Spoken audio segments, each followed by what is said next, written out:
I'm interested to know, does it give you a bit of creative freedom to be able to move away from the established ways of working and the established ways of creating games? Can you be a bit more adventurous in the production of it? Yeah, I mean, I think so, right? I think one thing that's important to say, and my LinkedIn messages are going to thank me for saying this, but um, we do have strong funding and strong backing, but that doesn't mean that we're just spending money like crazy.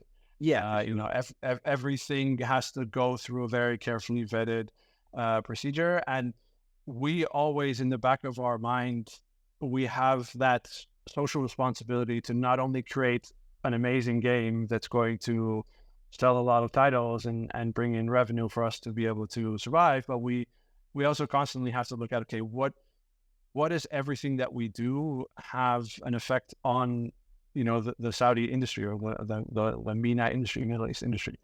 So yes, that allows us to be a little bit creative, but it also means that we constantly have to think back, okay, are we doing something responsible, or whatever we're doing has no real purpose, right? We're not going to take a risk on building a game in the type of AAA budgets that we're seeing right now, yeah, with especially with the game budget inflation that's going on.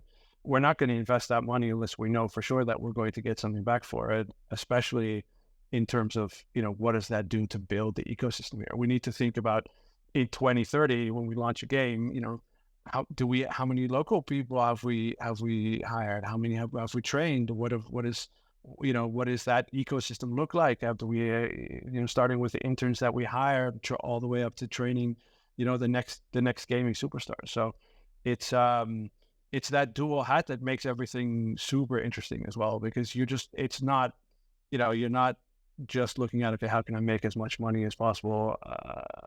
it's From about selling games. sustainability. It's about building the infrastructure, learning from past mistakes, what other people have made, and Yep. making sure that your company is sustainable into the future beyond 2030, and making it one of the standout performers in the world of games. Sounds great, man. Yeah, and you know what? We don't have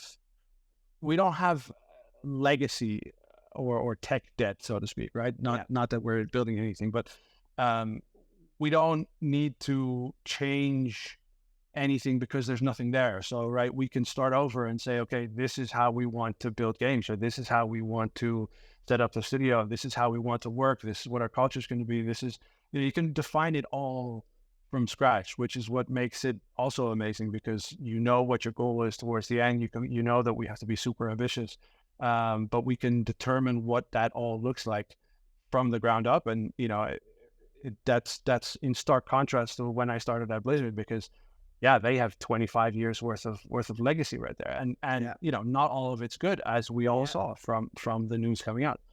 So that social responsibility also means you have to be careful of any of that side, right? Like toxicity or discrimination of any sort, that sort of thing. It just doesn't have a place. You can't start a studio when that is prevalent. So that makes it super interesting. Absolutely.